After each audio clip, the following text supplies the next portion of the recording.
gracias por la presentación, muchas gracias por la invitación y muchas gracias a todas por venir en esta tarde soleada que al final estamos aquí encerradas en este cuarto oscuro. Pero bueno, la verdad, por lo menos por mi parte, con muchas ganas de hablar de las cuestiones que vamos a tratar hoy aquí. Justo antes le estaba diciendo a Susana y a Bea que tenía sido una mañana de estas de muchísima burocracia y muy aburrida y vengo cansada, pero como con muchísimas ganas, como bueno, qué bien, por lo menos nos vamos a pasar la tarde hablando de cosas interesantes, aunque no siempre muy alegres o para ponernos de un genial humor, pero bueno, seguro que tenemos un montón que hablar. Yo, el nombre que elegí para lo que os voy a contar hoy es lo que veis ahí atrás, que sistemáticamente excluida es el no lugar de las mujeres en el sistema del arte vasco. Os he puesto mi mail ahí, por si acaso, yo qué sé, alguno de los datos que voy a hablar os quedáis con alguna duda o queréis saber dónde buscarlo, o para cualquier duda que podáis tener, para que tengáis un contacto también para escribirme. Y de toda la presentación que ha hecho Bea, la verdad es que hoy no voy a hablar casi de nada de eso, ¿no? O sea, voy a centrarme más en otras cuestiones que también he investigado, pero bueno, no sé si llamarle investigar o que he ido siguiendo un poco, he ido criticando desde ese pequeño espacio que tengo en Berría y después también en bares y otros lugares más informales, que es la presencia de las mujeres, la presencia o no presencia de las mujeres en el sistema del arte vasco. Entonces, bueno, ayer yo no pude venir, pero sé que estuvieron Garazianza y Anne Lecona, cuyas investigaciones conozco bastante bien y supongo que en algún momento, sobre todo Anne, hablaría de esta cuadrilla, de este Boys Club que teníamos en el País Vasco, el Grupo Gaur en este caso, pero bueno, ahora seguramente os habló de la forma en la que se construyó la historia del arte del País Vasco con una visión muy androcéntrica, en la que los hombres fueron únicos protagonistas, ¿no? Y por lo que sé, Anne os habló de su investigación entre el 50 y el 70, Garazi en los años 80, y yo lo que iba a hacer hoy era acercarnos un poco más, porque muchas veces lo que nos ocurre es que miramos atrás y decimos, sí, es cierto, vale, en los 60 el sistema del arte era profundamente machista, los hombres tenían una posición fundamental y en cambio las mujeres no estaban tan presentes, pero todo eso ha cambiado, ¿no? O sea, eso eran otras épocas, eso ya no es así. Estamos hablando de, bueno, pues casi de un pasado lejanísimo, a veces tenemos esa sensación, o por lo menos yo tengo esa sensación a veces cuando hablo con algunas alumnas más jóvenes, ¿no? Y bueno, yo lo que venía a deciros es que lo primero que os voy a dar es un poquito de pesimismo, o sea, voy a empezar poniendo dando como unos cuantos datos que igual no son tan positivos, pero sí que quiero también transmitir un poquito de positividad al final, o que bueno, por lo menos que nos valga para pensar y para también apreciar las cosas buenas que han pasado desde este Boys Club, que bueno, que han pasado también, ¿no? Pero sí que es cierto que lo primero que quería enseñaros era que esa foto pues, es de los 60, pero si nos vamos un poquito no tan para atrás, mirando imágenes de algunas de las cosas que os voy a hablar hoy, pues por ejemplo me encontré con esta imagen que es del Premio Gure Artea de 2008. Esta es la exposición que se realizó en 2009, pero son los premiados de 2008. Y aquí ya no estamos hablando de hace 60 años o de hace 50 años, sino que estamos hablando pues, de hace 12 años, ¿no? Y veis que los premiados fueron Xabier Salaverría, Asier Mendizábal, Irache Jaio y Blas Van Borkum. Por lo tanto, bueno, podemos decir que los premios a mujeres, si nos ponemos, voy a hablaros un poco de cifras primero, pero luego también voy a deciros el cuidado que creo que tenemos que tener con las cifras. Pero bueno, si nos ponemos aquí en cifras, en principio podríamos decir que el 25% del premio va para una mujer, cuando en realidad es menos, porque Irache Jaio y Blas Van Borkum son un colectivo. Entonces digamos que su premio corresponde al 82% y la mitad de eso sería un 16, ¿no? 16,5. Pero bueno, la cuestión es que en 2008 la representación femenina fue a través de Irache Jaio, pero es que en 2006 los premios fueron para Ávila Azcoz, Chusco Pollo y Juan Pérez Aguirre Goicoa. En el 2004 fueron para Azucena Vieites, Iñaki Garmendia y Ivonne Aranberri. Y en el 2002 fueron para José Ramón Amondarain, Miquel Euba y Pepu Salazar. Con todo esto, un pequeño paréntesis para deciros que el premio Gure Artea ha cambiado, porque probablemente ahora os suene más de que se publican los premios Gure Artea y se lo han dado a un artista más mayor, un artista más joven y un agente cultural. hasta el 2008, que fue la última convocatoria que se hizo de esta forma. Bueno, luego os voy a hablar un poquito del Gurarte, pero ya que estamos aquí lo adelanto. La exposición se organizaba de otra manera. Los artistas presentaban una obra, se seleccionaba una serie de obras y luego entre esas se daban 3 premios, ¿vale? Luego os explico un pelín más, un poquito más adelante.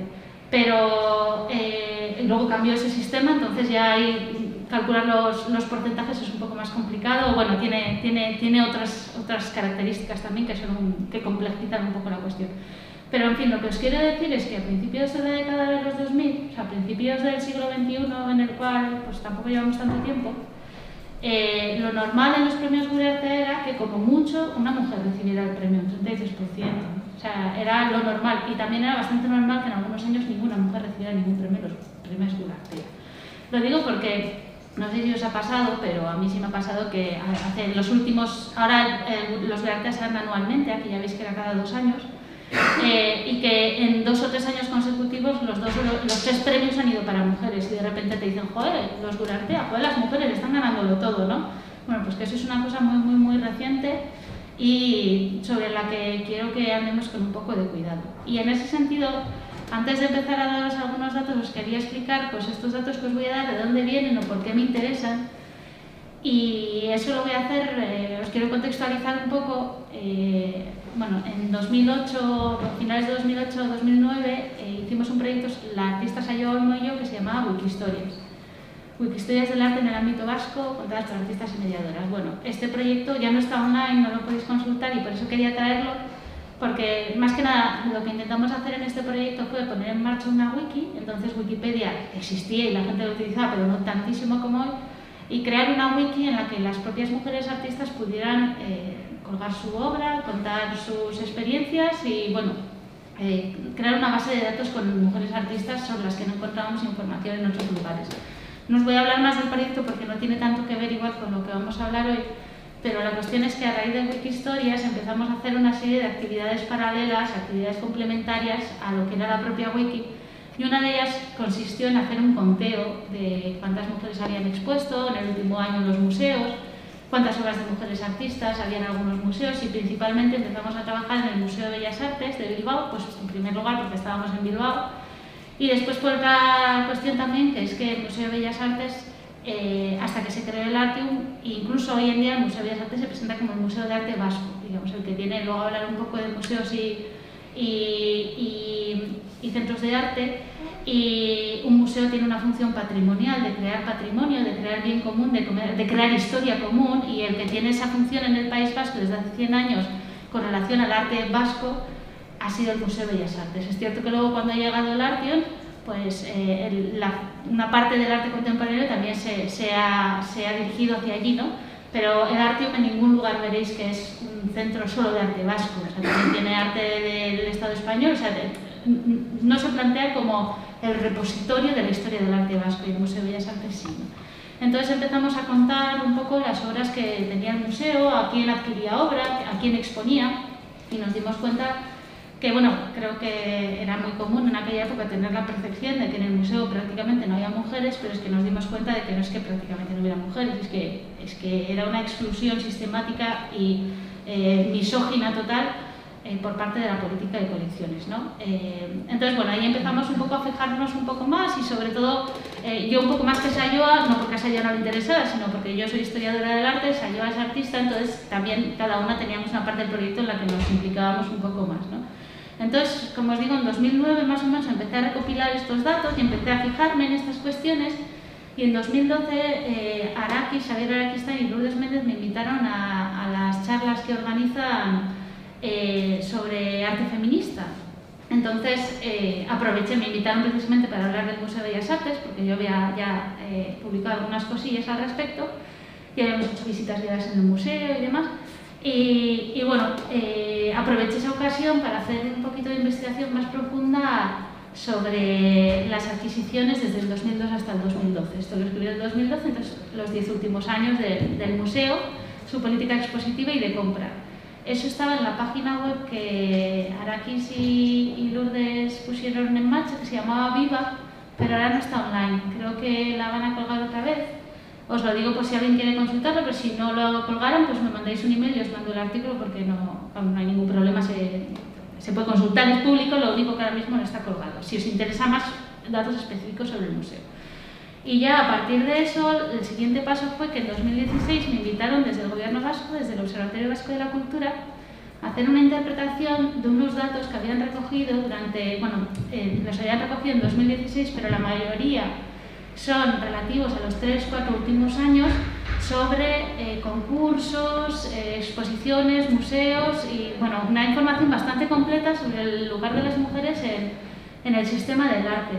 Entonces, os estoy diciendo todo esto para que veáis que, aunque no he hecho un seguimiento total, anual, como puede hacer el observatorio, que tal vez recoja datos de manera sistematizada, sí que es cierto que desde 2009 hasta más o menos hoy en día he ido fijándome y de vez en cuando recogiendo así como montones de datos sobre cuál es el lugar de las mujeres en el sistema del arte, ¿no?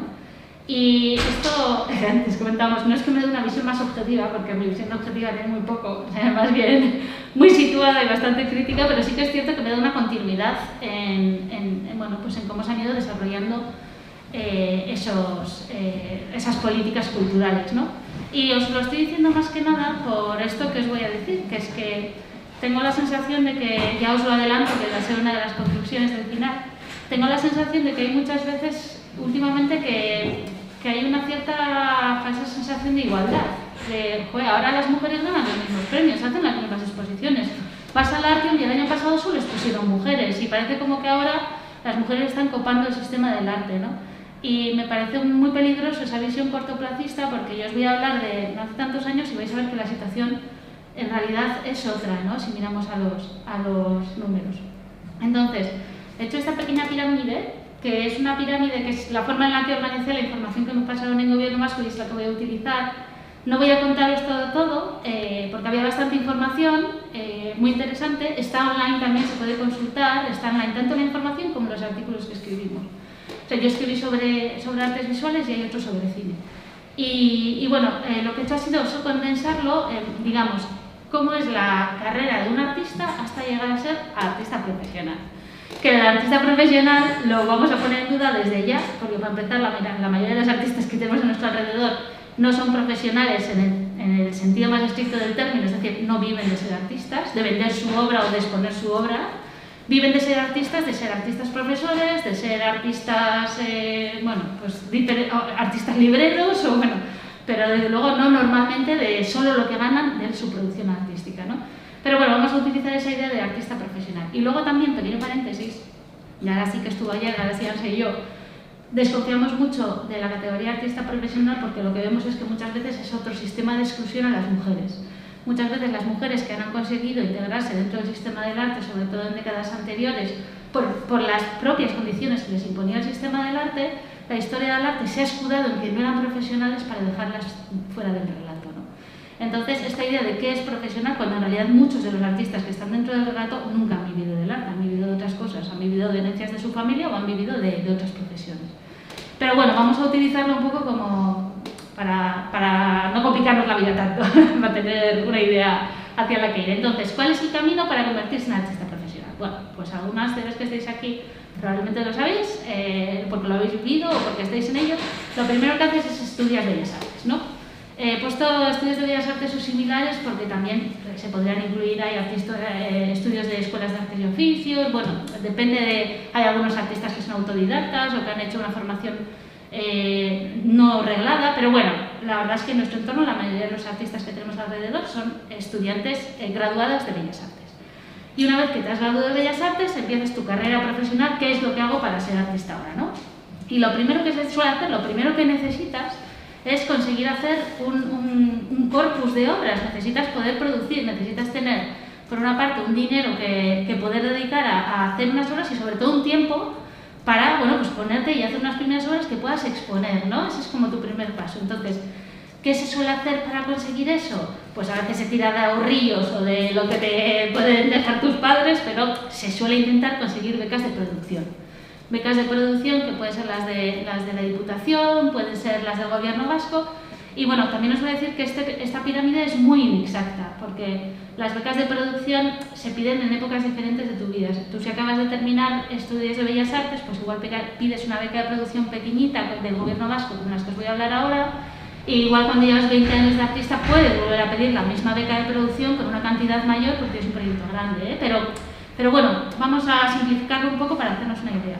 Y he puesto las residencias también. Digamos que las becas de producción serían un primer paso, empiezas a producir cosas y luego pides residencias, como puede ser Bilbao Arte, por ejemplo, ¿no? Es un lugar al que mucha gente que ha estudiado Bellas Artes aquí recurre para tener un año en el que se puede dedicar, aunque no sea al 100%, en gran medida al arte, aunque igual lo compagine con otros trabajillos, ¿no? Y luego ya hay residencias más importantes, pues en el extranjero o en centros de referencia, igual un poquito más adelante en tu carrera. Y luego he puesto llegan los premios, que como sabéis, si sois artistas y estáis metidos en esta carrera, tampoco va exactamente así, porque hay mucha gente que sale de Bellas Artes y se presenta al TIBI y le seleccionan la obra y al año siguiente ya tiene una obra expuesta en el TIBI, aunque generalmente no gana, ¿no? Pero es un camino relativamente normal. Pero digamos que los premios más grandes, como pueden ser los premios Guratea o un premio en el TIBI, no una selección para estar en la exposición, sino ya un primer premio, generalmente llegan un poquito más adelante. Y cuando llegan también es como una ratificación en tu carrera, ¿no? Es como que te colocan en un lugar ya un poco más, te legitiman un poquito más como artista. Entonces sería un siguiente paso. Luego, un paso más arriba, por supuesto que hay más pasos intermedios y que luego del premio vuelves a la beca de producción y a la residencia y vas así haciendo un poco arriba y abajo en la lista, ¿no? Pero para entendernos. El siguiente paso importante sería una monográfica en un museo, una exposición monográfica en un museo. Es decir, que no un centro de arte, bueno, igual un paso intermedio sería una monográfica en un centro de arte, pero es ya la ratificación, un momento en el que un artista empieza a ser considerado relevante e importante, sobre todo desde el punto de vista de la historia del arte, que es un poco desde donde yo parto, es cuando tiene una monográfica en un museo. Las exposiciones de un solo artista en un museo son muy cotizadas, no hay tantas y suelen implicar muchas veces compra de obra por parte del museo, que es el siguiente paso, y implica normalmente un catálogo razonado en el que se recoge la obra de ese artista en los últimos años, en el que se invierte un dinero en invitar a historiadores del arte para que escriban un texto en el que reflexione sobre ese artista, y esa obra suele quedar también como una referencia importante para el estudio de ese artista posterior, y lo cual le da muchas más opciones a entrar en la historia del arte, porque hay una información básica sobre lo que podemos partir, ¿no? Y un conocimiento de sus obras. Entonces las monográficas en museos suelen ser un paso legitimador muy importante para los artistas. Y ya finalmente digamos que estaría la entrada en colecciones.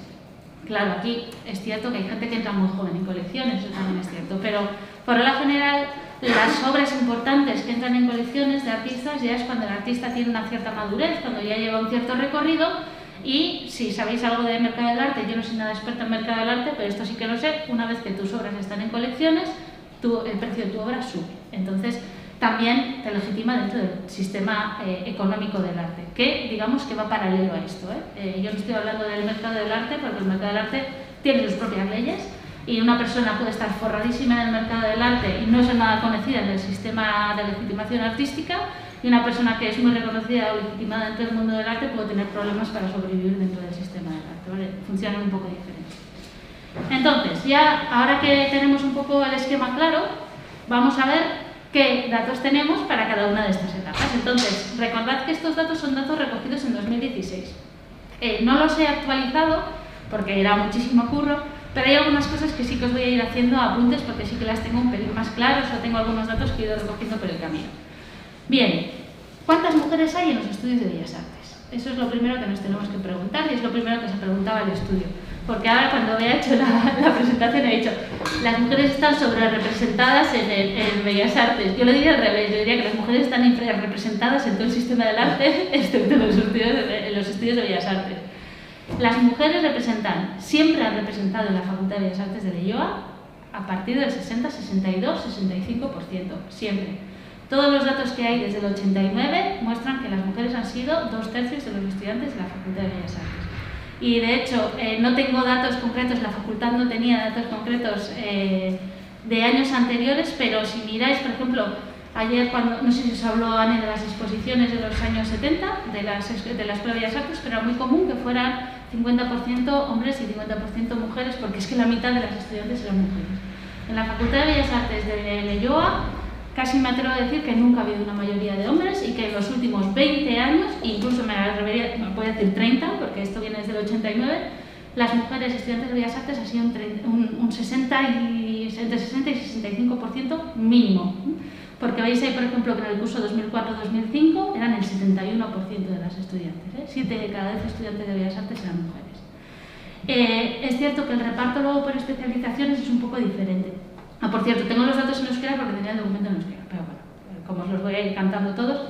Entonces, veis que en la especialidad de arte, digamos, la que se encamina a ser artista, la proporción de hombres es un poco más alta, llega al 34%, la de mujeres es del 65-67%, este es el año 2013-2014, pero es bastante similar en todos los años. En restauración, abrumadora superioridad de las mujeres todos los años. En diseño y creación llega casi al 70%. Y en historia del arte, que no está en la Facultad de Bellas Artes, también somos mayoría las chicas. De hecho, yo por ejemplo este año en el grupo de cuarto no tengo ningún chico, son todas chicas. No pasa todos los años, pero hay algunos años en los que ocurre. Entonces, ya empezamos, vamos a plantearnos las cosas de otra manera. No vamos a plantearnos por qué no llegan las mujeres a ser la mitad de la representación en los concursos, por ejemplo, sino que vamos a plantearnos cómo puede ser que si hay 2/3 de las estudiantes de Bellas Artes que son mujeres y que quieren ser artistas, lleguemos al siguiente paso, que son becas de producción. Bueno, ahora os pongo el circulillo ese, ahora os lo explico, y vemos que entre la gente que se presenta, esto es la gente que se presenta a las becas de producción del gobierno vasco, de repente el 54% son hombres. ¿Qué ha pasado? Para que de un 34% hombres, 65% mujeres, pasemos a 54% hombres, 45% mujeres. Y esta es una de las preguntas que os dejo para el final. Bueno, veis que he puesto el circulillo este, porque os voy a ir poniendo ahí la proporción chico-chica. Bueno, esto va a ser un poco binario, me disculpo ya con antelación si alguien no se siente representado, pero si no, para los cálculos matemáticos es muy difícil. Así que, como os decía, el siguiente paso sería las becas. Y también os digo que las becas de producción tienen un poco de truquis, porque ya os digo que no es lo mismo una beca de Diputación que saca 5 becas y que es más para artistas jóvenes que las becas de gobierno vasco, que son las que he cogido como ejemplo porque son muy amplias. Os explico, por si no las habéis pedido nunca, las becas de gobierno vasco hay 3 cantidades que se pueden pedir. Se pueden solicitar 5.000 euros, 8.000 euros o 12.000 euros. Hay más cantidad de 5.000 euros, una cantidad intermedia de 8.000 euros y una cantidad pequeña de 12.000 euros. De 12.000 euros solo hay 3 becas, de 8.000 creo que son como 12 y de 5.000 creo que son como 20 anuales. Entonces, la regla general ¿cuál es? A las de 5.000 se presentan o bien gente que acaba de salir de Bellas Artes hace no mucho tiempo y que tiene proyectos pequeños, más gente que está más avanzada en su carrera pero tiene un proyecto específico para el que necesita solo ese dinero para hacerlo. A las de 8.000 se presenta gente que está en un punto más intermedio y que tiene proyectos un poco más grandes, y a los de 12.000 se presenta gente con proyectos muy específicos caros. Por ejemplo, si tiene que hacer un vídeo, si va a hacer una megaproducción, si tiene una exposición grande en un museo. Pero bueno, antes de entrar ya en esas especificaciones, lo que os quiero enseñar, estos son datos de 2013, 2014, 2015. Si os acordáis, en 2003-2004 el 70% de las mujeres que estudiaban en Bellas Artes eran de las estudiantes de Bellas Artes eran mujeres. 10 años más tarde, en 2014, de la gente que se presenta a las becas, solo la mitad son mujeres. O sea, las mujeres que hemos visto que eran el 70% probablemente se estarán presentando en esta convocatoria en una proporción mucho más pequeña de la que eran como estudiantes. El 20% se ha quedado por el camino, ¿vale? Y aquí no estamos hablando de las que dan, sino de la gente que se presenta. Y os repito que esto luego lo voy a retomar. Entonces, se presentan... bueno, esto es por especializaciones, pero no me voy a parar mucho. Solo deciros que las especializaciones, hay una especialización en la que siempre se presentan muchísimas más mujeres, que es todo lo relacionado con difusión y educación.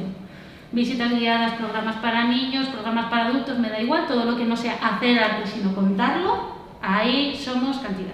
Y además nos llevamos todas las becas porque los chicos no se presentan casi nunca, o hay muy poco. Y aquí veis, bueno, están las de producción, es el primer bloque, luego están las de publicación, porque también dan ayudas a publicaciones para hacer catálogos o autoediciones, y la última son las de difusión. Pero bueno, no me voy a... que si no igual me alargo un montón. Entonces, ya vemos que aquí hemos dado en los circulitos un cambio, que es que hemos pasado ya, hemos perdido ese 20% de mujeres por el camino en la gente que se presenta. Y en la gente que recibe la beca, las proporciones son bastante similares, excepto en 2013. Y aquí, no sé si hay gente que tenga un trabajo de fin de máster pendiente, porque yo voy a lanzar hoy cantidad de ideas.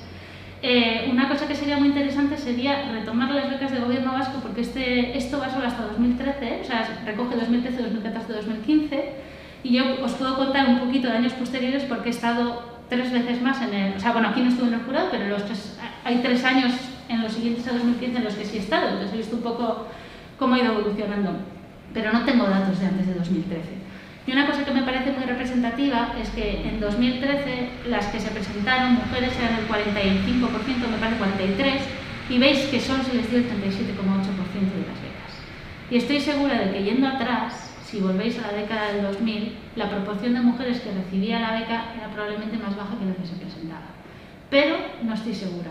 Porque yo he visto que hay un cambio en este seguimiento que os digo que llevo haciendo más o menos desde 2009. Sí que veo que en 2011, 12, sobre todo 12, 13 y 14 empieza a haber un cambio de tendencia y se empiezan a dar más becas a mujeres y se empieza a reconocer. También una de las cosas que tiene influencia en eso es, que luego nos contará Susana, la ley de igualdad, que se aprueba en 2005 pero que empieza a tener un poco de influencia, no sé si mucha, pero por lo menos algo, muchos años después. Entonces, mi sospecha, y aquí lo lanzo para TFMs posibles, es que el cambio se dio entre 2013 y 2014 por esos años y que si cogéis los años anteriores probablemente las mujeres que recibían las becas eran menos que las que se presentaban. Tengo esa sospecha. Y os digo que tengo esa sospecha porque creo que hay alguna razón que haga que las mujeres no se presenten a las becas y que una de las razones puede ser que tengan interiorizado que no se las dan.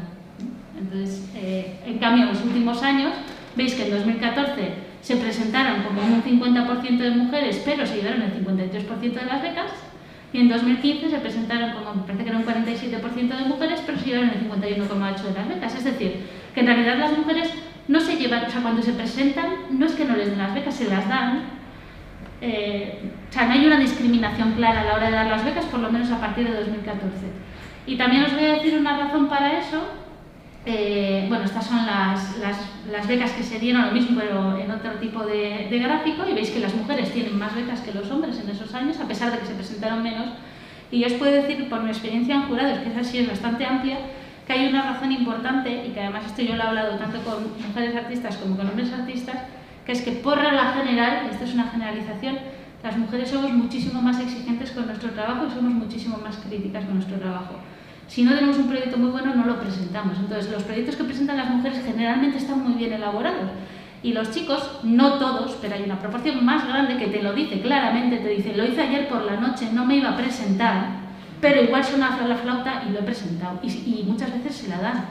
Igual no porque esté bien, sino igual porque en esa categoría no hay otros que se hayan presentado. Yo he estado en 2 becas en las que hemos dado, o sea, no del gobierno vasco, sino becas más pequeñas en las que hemos dado 2, que no voy a decir nunca jamás quiénes fueron, con la que no estábamos en absoluto satisfechos, pero no había más candidatos y si no lo dábamos el año siguiente no daban esa partida presupuestaria y ese premio se perdía. Entonces, ¿y esos quiénes eran? Siempre eran chicos. Nunca me ha pasado eso con una chica, nunca jamás. Y sí que hay en las becas también, ahora cada vez más alguna chica que echa lo de última hora, no digo que sea general 100%, pero sí que funciona un poco más, los chicos prueban. Y no les importa quedar mal, o sea, y eso no lo digo como una crítica de no deberían, sino es que no les importa, y que bueno, pues si lo valoran 0, lo valoran 0, pero si tengo suerte y les gusta, o sea, tienen como menos, se rompe menos la cabeza con qué va a pensar el jurado de mi proyecto, ¿no? Y claro, pues hay veces que les caen cosas, mientras que nosotros no.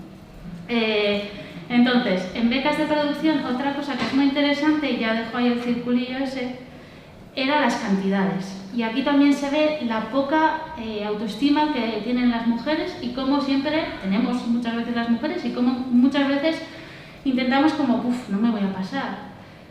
Las mujeres, ¿qué becas piden? Las de 5.000. Las de 5.000 a mogollón. O sea, si veis ahí la cantidad de becas dadas a mujeres, 30 a mujeres de 5.000, 21 a hombres. A pesar de que las mujeres se presentaban en mucha menor proporción. Pero claro, se presentaban todas a 5.000. Porque luego veis que en las de 8.000 es al revés. Ellas tienen 17 y ellos tienen 20. Esto es el total de los 3 años. Y ya lo que está súper claro es en las de 12.000. En las de 12.000 ellas se llevan 2 y ellos se llevan 5. O sea, cuanto más grande es la cuantía, menos mujeres se presentan. Entonces, en proporción sí que es cierto que se llevaron más becas las mujeres, pero en cantidad de dinero se llevaron más becas los hombres. Porque las mujeres se presentaron mucho más y se llevaron las becas de 5.000. Y esto yo os puedo decir que es un clásico. En las becas de 12.000 hay poquísimas mujeres. En los últimos años hay algunas más. Y he de decir que algunas se han presentado porque saben que se presenta poca gente, pero si no, igual no se habrían animado a presentarse. O sea que esto también es algo a lo que nosotras tenemos que darle unas vueltas. Entonces, siguiente, bueno, solo para decir brevemente, porque me voy a pasar el tiempo seguro, hay otras becas de producción. Estas, por ejemplo, son el EMOA, no las voy a comentar, veis que también entre 2013 y 2015 la mayoría de las que dieron fueron hombres, a pesar de que yo no sé vosotros, pero a mi alrededor la idea es que el EMOA, que es bastante igualitario, aún y todo, pues entre 2013 y 2015 60% más a los hombres. Esto es las becas de la Diputación de Vizcaya. Ahí sí que, por ejemplo, las proporciones se mantienen un poco más, o sea, mirando siempre las de Bellas Artes. Y esto es Bilbao Arte. Bilbao Arte, entre el 2012 y 2016, luego ya no tengo datos, pero hacía un poco cada año iba cambiando. O sea, 40 a 60, pero cada año iba cambiando, pero un lado para otro. La adjudicación de becas.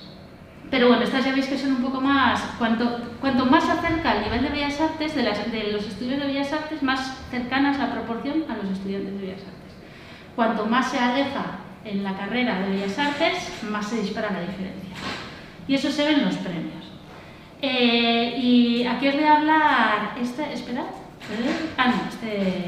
este me pasa. Os voy a hablar de los premios y os voy a hablar de Gurartea, porque Gurartea, ya os digo, que hasta el 2008 fue un premio que no era como es ahora. Ahora Gurartea, para que sepáis cómo se organiza, convocan a 5 personas para el jurado y cada una de esas personas del jurado presenta un candidato para cada uno de los premios. Hay un premio artista, digamos, de carrera ya adelantada o bueno, con una carrera ya legitimada, un artista más joven, digamos, no está escrito así claramente, pero esa es más o menos la lógica, y luego un agente cultural, que puede ser un comisario, un crítico, un director de museo, bueno, ese tipo de perfil más de gestión. Pero hasta 2008 no era así, hasta 2008 hacían como Artibil, funcionaban igual. Abrían una convocatoria, los artistas llevaban sus obras, cada año sí que elegían a una persona que formaba un jurado de 5 y elegían una serie de obras. Esa serie de obras se exponía y luego entre esas obras, el día que se inauguraba la exposición, se repartían 3 premios. Esto es desde el 2000 más o menos, creo, porque antes se daban premios específicos, unos para pintura, otros para escultura, pero a partir del 2000 creo que empezaron a dar simplemente 3 premios a todas las disciplinas. Bien, pues antes os he puesto los premiados, entre 2002 y 2008, 63% hombres, 36% mujeres, y veis que en ninguna de las... esta es la gente que se presentó, perdón, se presentaban más que nada hombres, muchas menos mujeres. Veis que la proporción se iba cortando un poco, ya llegando al año 2006, pero nunca llegó a ser, o sea, siempre fue más o menos como del 60 a 40. De nuevo vemos que las mujeres no se presentan. Y aquí sí que se empieza a notar, esto es las que se presentaron, estos son los premios ya. Y aquí sí que se empieza a notar los premios, estos son los seleccionados para exposición, no los premios finales. Entre los seleccionados para exposición ya veis que en los primeros años ni tan siquiera se mantiene la proporción de 40-60, se seleccionan menos mujeres en proporción a las que se presentan en el 2002 y el 2004. En el 2006 ya es la misma proporción de hombres y mujeres que se presentan que las que se exponen, pero a la hora de llegar a los premios, pues pasa lo de siempre. Los premios principalmente son masculinos, casi todos son hombres. La proporción es de 60 a 40, 66-33, porque son 3 premios los que se dan. Y hay varios años, como el 2002, o el 1998, o el 1993, en los que todos los premiados son hombres. Y veis que el único año, desde 1982 hasta 2011, en 2011 es cuando cambia el premio. Entonces ahí no le vamos a hacer mucho caso, porque claro, como solo hay 3 premiados y no hay exposiciones, un poco diferente, entre el 82 y 2011 solo hay un año, en el 95, en el que se premia a más mujeres que hombres. Es el único año. Todos los demás, siempre todos los premios son eminentemente masculinos. Y aquí sí que había un gráfico muy interesante, que aquí sí que se ve cómo hacen una proporción de cuántas mujeres se presentan, que es lo que está en azul, y cuántos premios se llevan o cuántos premios se llevan. Y veis que, excepto en el 2013, en todo el resto de años, las mujeres siempre se llevan menos premios que la representación que han tenido. Entonces, bueno, aquí estamos con los premios, y ya el primero es Ertibil, que en Ertibil la proporción es el que ha pasado más rápido, la proporción sí que es mucho más similar a la de la facultad, porque está, como os decía, más bajo, ¿no? Más cerca de los estudios. El último es el de Gurartea, el que ya veis que ha cambiado, el quesito ha cambiado de lado, ¿vale? Y luego ya las monográficas en museos, pues aquí hay una diferencia muy importante que hacer. Primero, que es cuando los datos que no me pasaron eran datos en los que habían recogido, menos algunas cosas puntuales, en muchas cosas habían recogido conjuntamente los de centros de arte y los de museos. Y eso es un problemón, porque las políticas de los centros de arte y de los museos son totalmente diferentes. Luego os voy a hablar un poquito de la diferencia entre los dos y por qué hay tanta diferencia, pero bueno, simplemente para que os hagáis una idea, esto sí que lo habían desglosado. Estas son las exposiciones en centros de arte entre 2013 y 2016. 52% de hombres, 48% de mujeres, una proporción de mujeres bastante baja. Y esta es la de museos, y es 60% hombres y 29% mujeres. Y aquí además se debe hacer una puntualización, que es que aquí están todos los museos del País Vasco. Entonces, si tú miras los datos de los museos del País Vasco, bueno, aquí el Bellas Artes salió ganando por goleada gracias a que estaba el Artium, que tampoco voy a decir que el Artium sea el museo más feminista del mundo, ahora bastante más, pero desde luego entre 2013 y 2016 no tanto, pero sí que es cierto que tuvo unas cuantas exposiciones de mujeres artistas, mientras que el Museo de Bellas Artes tuvo 0. Bueno, creo que coincidió que fue la de Susana Talallero ese año y gracias a eso se salvaron y no se quedaron en un 0%. Pero el Museo de Bellas Artes entre 2002 y 2012, que son los datos que os puedo asegurar totalmente, tuvo 0 exposiciones de mujeres artistas individuales, 0 en 10 años. Entonces, claro, al hacer la proporción entre San Telmo, Koldo Michelena, que sí tenemos muchas exposiciones, bueno, muchas más exposiciones de mujeres artistas, Artium, Museo de Bellas Artes, pues nos sale un 30%, pero ese 30% no es real en muchos de los museos, especialmente en el Museo de Bellas Artes, y bueno, en el Artium yo creo que andarían más o menos por el 30%. ¿Vale? El Koldo Michelena subió ahí un poquito la proporción.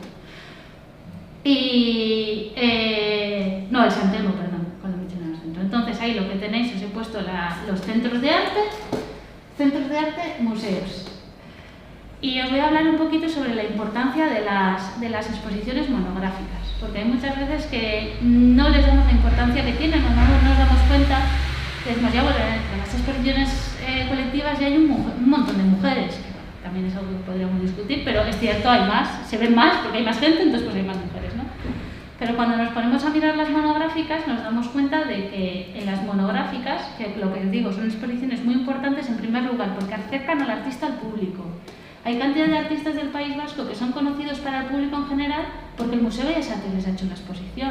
Porque la gente, no es que tenga una cultura museística enorme, pero la gente de Bilbao de vez en cuando se va al Museo de Bellas Artes y sale en la tele, y salen las noticias, y hablan en la radio. Entonces, el conocimiento popular de los artistas en gran medida se hace a través de las exposiciones monográficas. Pero luego son fundamentales para el estudio de la historia del arte, pero fundamentales. Yo supongo que ayer Garas y Llane lo nombrarían, las dificultades que tienen ellas en sus investigaciones porque no encuentran información sobre muchas de las artistas que están investigando, no hay nada, ¿no? Hacían exposiciones en centro de arte, les hacían un folleto y al final, pues ¿qué tienen que hacer? Pues ir donde las artistas, entrevistarse con ellas, que es un trabajo súper bonito, pero claro, es muchísimo más laborioso. Yo si ahora quiero saber algo sobre Vicente Amestoy, me voy a la biblioteca y tengo 3 catálogos razonados.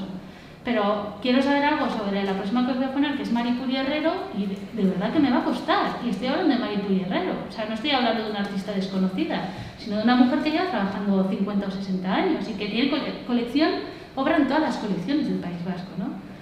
Bueno, Vicente Amestoy, 1946-2001, exposiciones individuales. Pues he cogido solo las de instituciones públicas. Y también es importante decir que las instituciones públicas empezaron a tener más peso en el País Vasco a partir de los años 90. En los años 80, en los años 70 tenían mucha importancia las galerías, en los 90 también. Y estos artistas tienen muchas exposiciones en galerías, pero como estamos hablando del sistema público, digamos, pues he cogido solo las públicas. En el 90 en Artelecu, en el 91 en Artelecu, en el 2000 hacen la primera exposición ya bastante grande en Koldo Mitxelena, no gigantesca porque era la sala de arriba, pero ya majilla.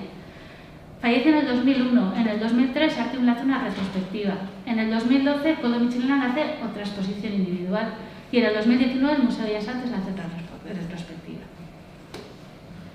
Maripuri Herrero, la gran artista bilbaína, creadora de Marijaya, se supone que en nuestro corazón forever y lo que quieras.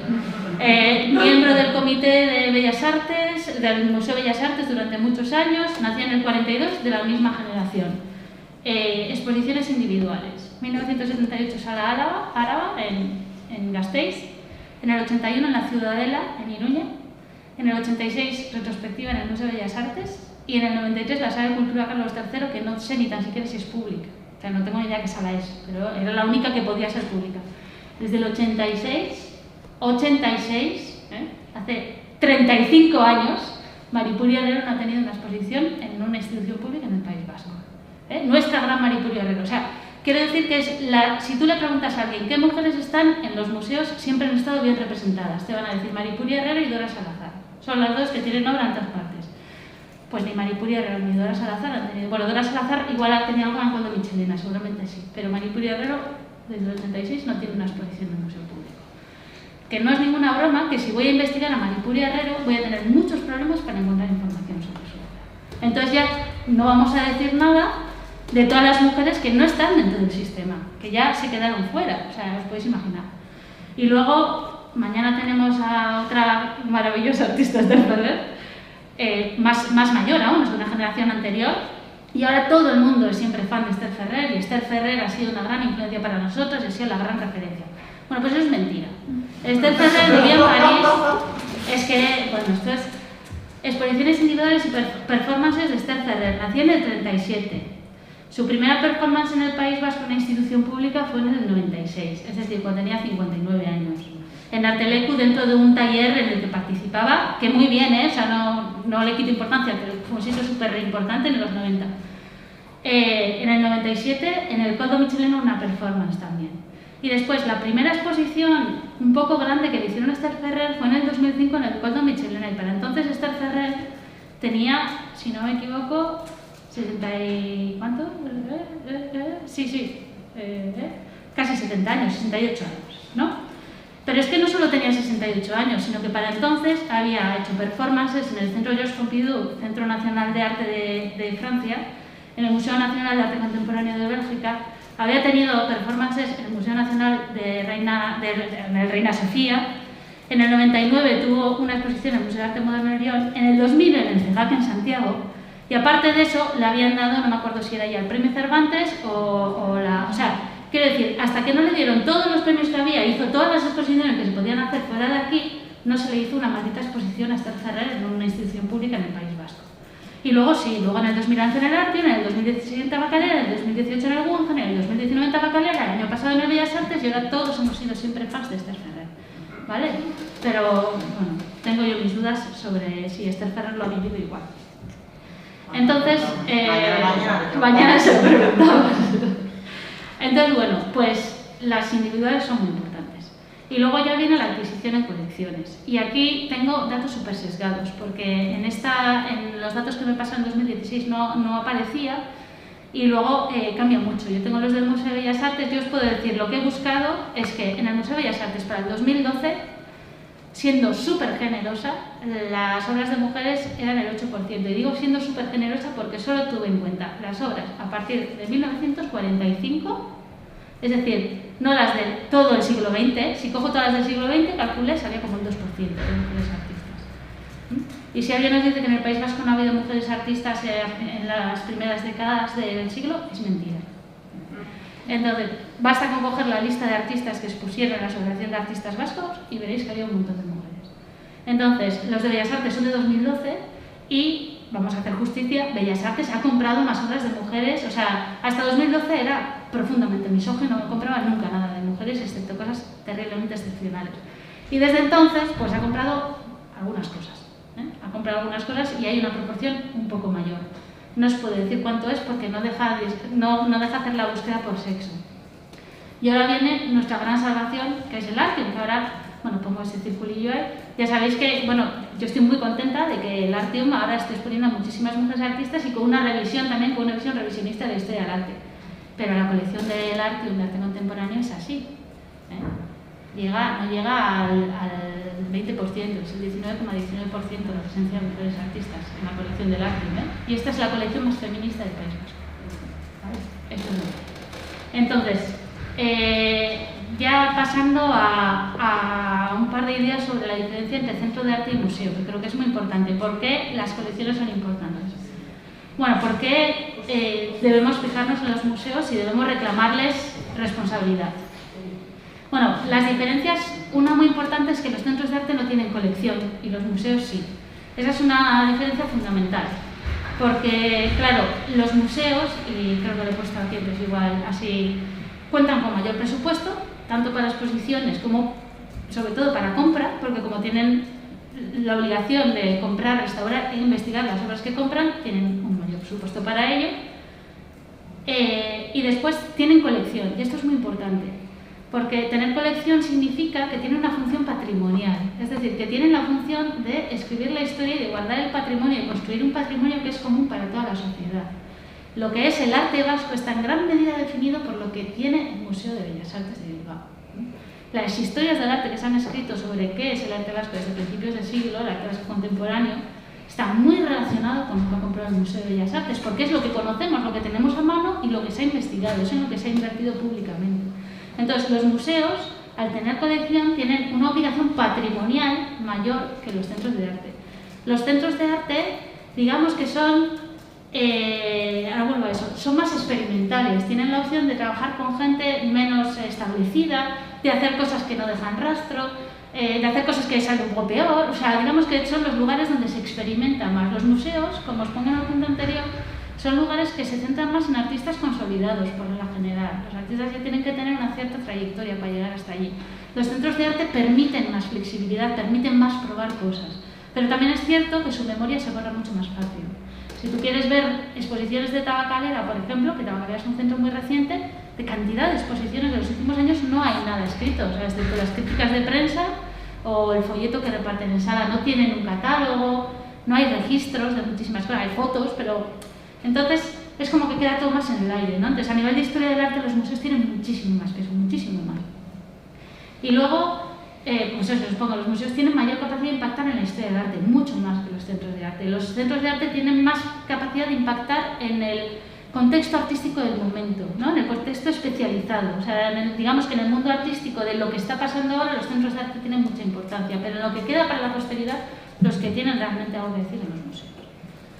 Y bueno, ya me estoy alargando un poco, pero esto sí que os lo quiero contar antes de llegar a las conclusiones, que es que, como os decía, ahora me voy a centrar un poco en el Museo de Bellas Artes como ejemplo de que, bueno, por una parte es cierto que los museos están planteando, algunos museos, no todos, están planteando nuevas propuestas. Y hemos comentado, por ejemplo, lo del Artium, ¿no? Pues el Artium, en los últimos años, bueno, desde que cambió de dirección y esta vez en la dirección, ha cambiado bastante su planteamiento y está haciendo exposiciones de mujeres artistas con la intención de historizarlas, con la intención de que haya estudios profundos y bien articulados sobre el trabajo de esas mujeres y de darlos a conocer, ¿no?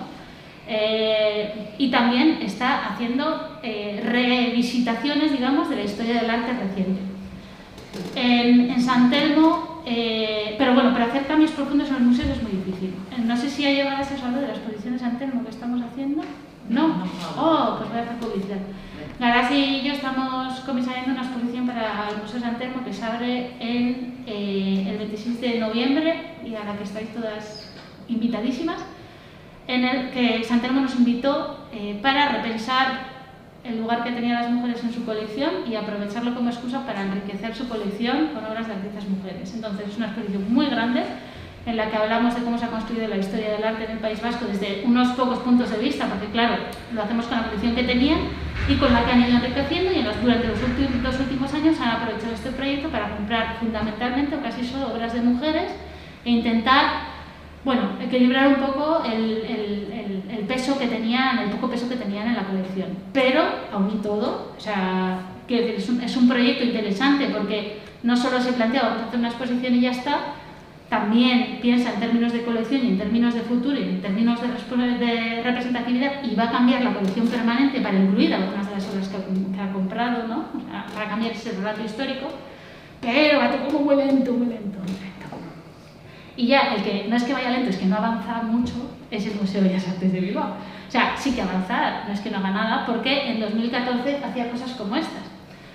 No sé si algunas lo recordáis, pero MAF, la Asociación de Mujeres en las Artes Visuales, tuvo una iniciativa que en principio tenía toda la buena intención, que era que el día 8 de marzo se hacían exposiciones de mujeres artistas. Entonces convencía a un montón de instituciones para que el día 8 de marzo se hicieran exposiciones de mujeres artistas.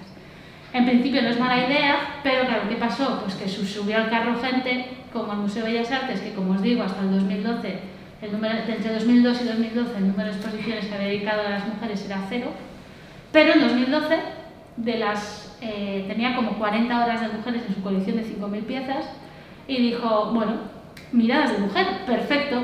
Sacaron 12 obras, estas son las de 2014, el resto les da tanta vergüenza que lo han borrado de su página web, si queréis lo podéis comprobar, esta se les ha colado. Yo tengo algunas fotos que las cogí de internet cuando todavía no habían borrado. Entonces, ¿qué hicieron? Las sacaron, las pusieron. ¿Qué tienen en común? Que son mujeres artistas. Las ponemos todas juntas, ¿dónde? En la escalera. Y esto fue 2012, 2013, 2014. Y dentro de los informes que presentan, eso cuenta como exposición dedicada a las mujeres. Vamos, o sea, ya es humillación, ¿no? O sea, para mí por lo menos es que ya realmente es uno de esos casos que dices, no hagas nada, que es mejor que no hagas nada. Y bueno, luego cambio de dirección, yo no creo que, o sea, creo que sí han cambiado las cosas, porque es que el anterior no podía ir a peor, vamos, o sea, esto es que no podía ir a peor. Pero vamos, todavía tenemos cosas como esta, que es en la maravillosa exposición ABC, la sala dedicada al deseo. ¿Y que tenemos en la sala dedicada al deseo? Pues tenemos a Madame de Noailles, como obviamente musa del hombre fascinado por la mujer pasiva, que bueno, Madame de Noailles de pasiva tenía bastante poco. Y luego ya la maravilla absoluta, que es el rapto de Europa en los países anglosajones, cuadro titulado La violación de Europa, porque cuenta cómo Zeus la rapta y la viola, porque se ha enamorado de ella y ella pues no le apetece mucho, pero así. Entonces, ¿esto dónde lo ponen? En la sala de deseo. Entonces, claro, ¿qué pasa? Que yo he estado cayendo en lo mismo, en cierta manera, que he estado hablando de mujeres, hombres, proporciones. Pero en realidad hay una cosa que va mucho más por debajo de eso, que es el discurso. Y es el discurso feminista que tenemos, y a ver si leemos las cosas desde un punto de vista, desde una perspectiva de género o no. Y el Museo de Bellas Artes es absolutamente incapaz de entender qué es leer una exposición desde una perspectiva de género. Entonces, le parece lo más normal que el Rapto de Europa esté en una sección que se llama Deseo, porque habla del deseo. ¿De qué deseo? Pues del de los hombres por las mujeres desnudas, etc. Pero es que parece basiquísimo, pero funciona todavía así. Entonces, claro, luego, aparte de eso, hay un programa complementario en el que compran obras de mujeres artistas, que es bastante menor la proporción que gastan en ese programa que en su colección permanente general.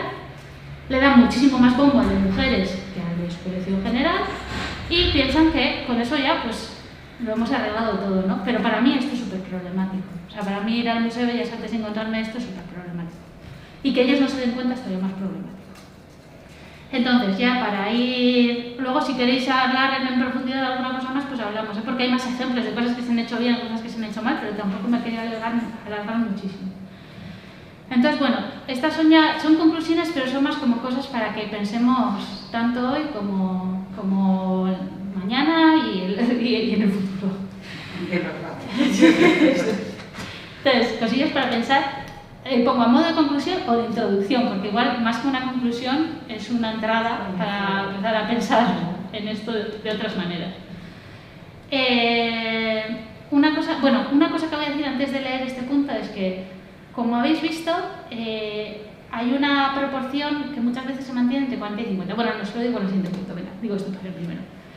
Habéis visto los datos de 2013 a 2016 y habéis visto que hay un cambio en el 2013-2014 y que empiezan a aparecer más mujeres, sobre todo en los premios de más baja categoría, en las becas. Pero es que de repente, a partir de 2014-2015, se dio un salto un poco, digamos, al otro lado, en el que se empezó, pues lo que os digo, hubo 3 años seguidos o 4 en el que todos los premios Gurarte eran mujeres. Entonces, el Museo de Bellas Artes hizo el programa EMAC, salía en el periódico todos los años lo que habían comprado en el programa EMAC, no lo que habían comprado en lo que no es el programa EMAC, con una dotación económica más alta, y de repente parece como que las mujeres tienen una hipervisibilidad, ¿no? De repente el Artium solo expone mujeres, o sea, es como que da la sensación, y yo se lo he oído a varios artistas, hombres y algunas chicas también, jóvenes, decir, pues que las mujeres estamos en todas partes, es que como ya le hemos dado la vuelta, ¿no? Muchísimo cuidado con la ilusión de igualdad, muchísimo cuidado. Ya veis que los datos que os he puesto no son de hace tanto tiempo. O sea, en el 2013 estoy bastante segura que en las becas de producción del gobierno vasco había una discriminación hacia las mujeres. Y no son ni hace 10 años, ¿vale? Entonces, tengamos mucho cuidado con pensar que ya está todo hecho, porque no está en absoluto. Esto es un momento en el que, pues, bueno, de hecho este año ya Urartean han sido 3 mujeres, o sea, ya estamos viendo que ha habido como, bueno, ya habéis tenido vuestros 2 o 3 años, ya volvemos a lo de antes, ¿no? Volvemos a lo normal. Luego, luces y sombras de la Ley de Igualdad de Género, y esto luego ahí Susana y yo hablaremos, todo esto ella nos dará también mejor algunas pautas, y de hecho creo que esto lo va a contestar ella, pero yo lo quería poner. Convocatoria de grupos de investigación del Gobierno vasco para la UPV, ahora, en vigor, ahora. Se valorará para contar perspectiva de género. La composición, liderazgo, bla, bla, bla, el segundo párrafo. Para la valoración del equilibrio de género en cada grupo se atenderá a la siguiente regla. Se otorgará un punto a aquellos grupos que acrediten un porcentaje de miembros de ambos sexos igual o superior al 40%, 0,5 puntos cuando uno de los sexos alcance un porcentaje igual o superior al 30% e inferior al 40%, y no se obtendrá puntuación en este apartado cuando uno de los sexos represente un porcentaje inferior al 30%. Bien, según esto, mi grupo de investigación, que somos todas mujeres investigando arte desde perspectiva de género, se lleva 0 puntos en la valoración de igualdad, porque no es paritario. Entonces, supongo que conocéis la expresión hecha la ley, hecha la trampa.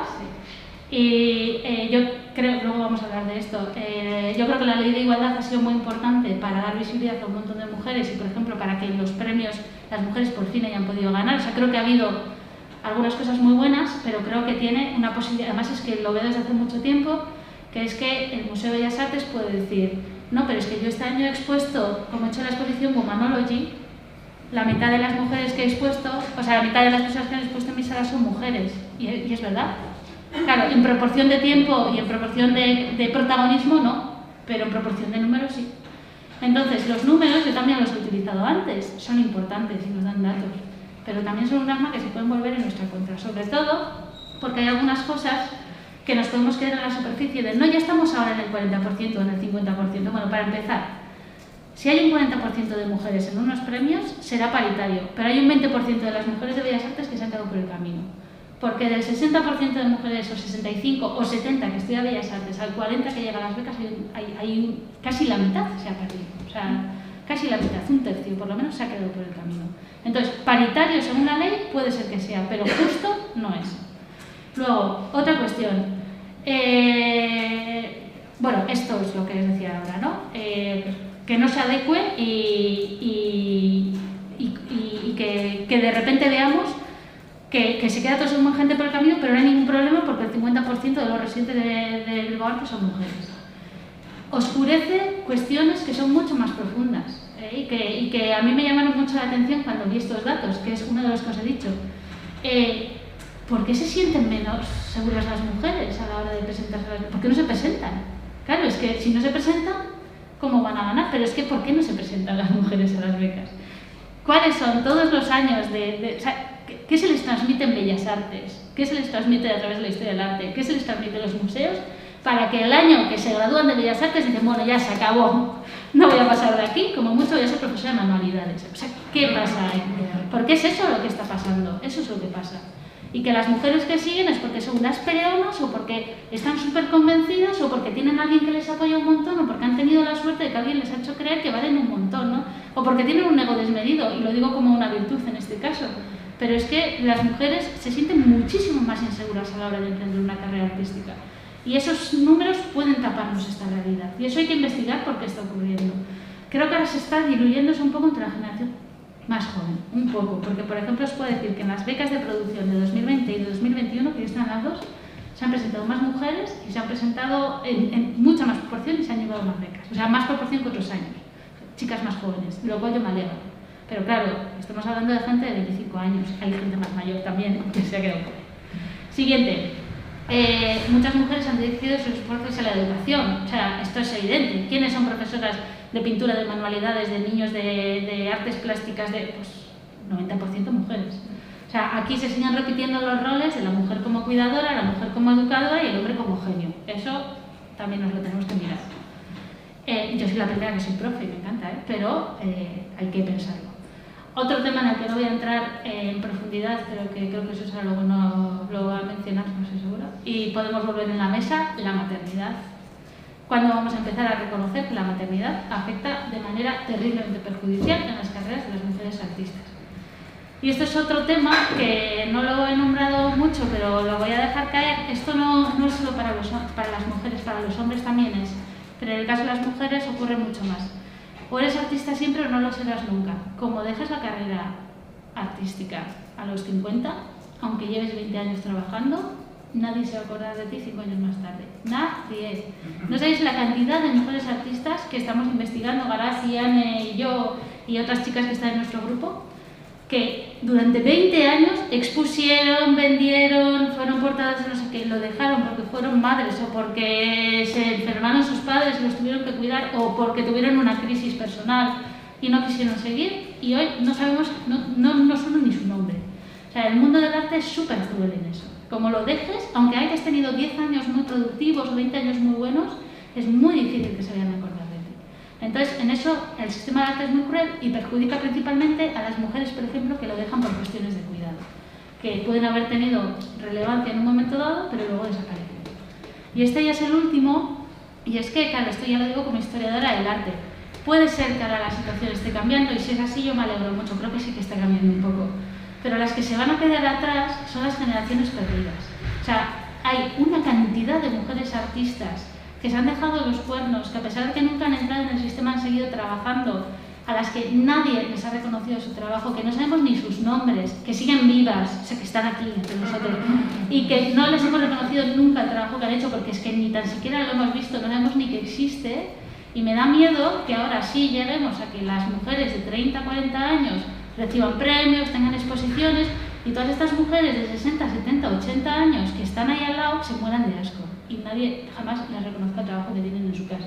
Y el día que se mueran, dejen una herencia y vayamos y nos encontremos con 500 lienzos en su casa.